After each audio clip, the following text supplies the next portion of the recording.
Assalamu alaikum wa rahmatullahi wa barakatuh. Our Sheikh recently asked the question, what is more harmful to the humankind?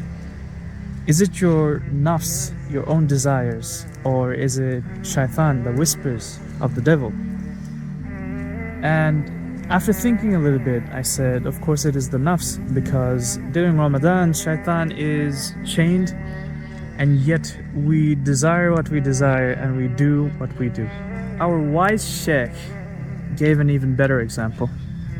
He said, in Jannah, in heaven, when shaitan or Iblis, when the devil was asked to prostrate before God, because of how incredible the creation of Adam alayhi salam was, the devil didn't whisper into his own ears saying, don't do it.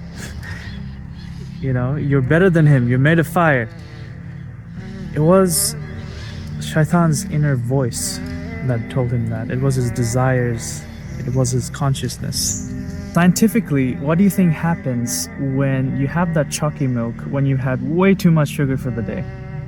It doesn't matter to your brain. It feels like you have achieved something, so it gives you a hit of dopamine. If you didn't know, the job of dopamine is to make you feel good when you achieve something. It is directly related to motivation, willpower, tenacity. It's what makes you want to go out and do more. Unfortunately, for the last two remaining brain cells that are hanging in there, they don't really know the difference between playing a video game versus running a marathon. Both of them give them a great deal of dopamine. And as humans, being creatures who travel down the path of least resistance, meaning we love doing things that are easy. If it makes you feel good, why not do it? What ends up happening is we only do things that are easy. And whenever there's a little bit of friction, whenever you need to do something hard, it stops you. You procrastinate. You don't feel like doing it anymore. Luckily for us, the inverse is also true. Meaning the harder things you do, you're more likely to go out there and put yourself in situations that make you uncomfortable. And in turn, you end up achieving better things in life. People like David Goggins, Tony Robbins, Alex Hormozi, you name it, they all agree on one thing unanimously, and that is, if something in life is worth getting, it will be difficult. You will need to work hard for it. That's much easier said than done. I know more than anyone. If you found yourself in life where your desires, your wants, your emotions are holding you back from the dreams, the goals you have in life, then our Sheikh has some advice for you.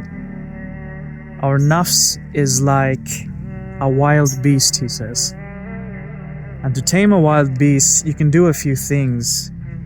You can overpower it, you can discipline it, and you can stop feeding it.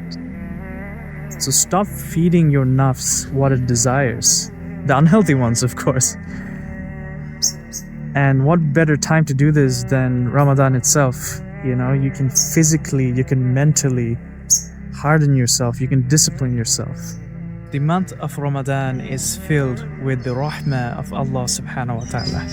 And He wants us to live with excellence because He is excellence Himself. Alhamdulillah, the fated month is almost upon us.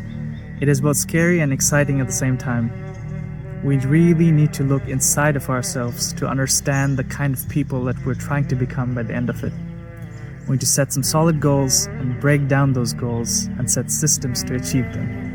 Goal number one for myself is to share everything I know and learn along the way so that it helps you navigate through life as well. Allah has asked us to hold on to the rope of Allah all together. So I want you and I to get better together. Who are you trying to become? What are your plans to become that person? What are your goals and aspirations for Ramadan or in life in the short term in general? Let me learn from you. You can learn from me, and we can all get better together. You can DM me or put it in the comments. I'm trying to create a community called the Ashabul Yamin, means it is the people of the right. And inshallah, together we're going up this Ramadan and we're not coming down. And inshallah, next year we'll get even better with the mercy of Allah. Assalamu alaikum wa rahmatullahi wa barakatuh.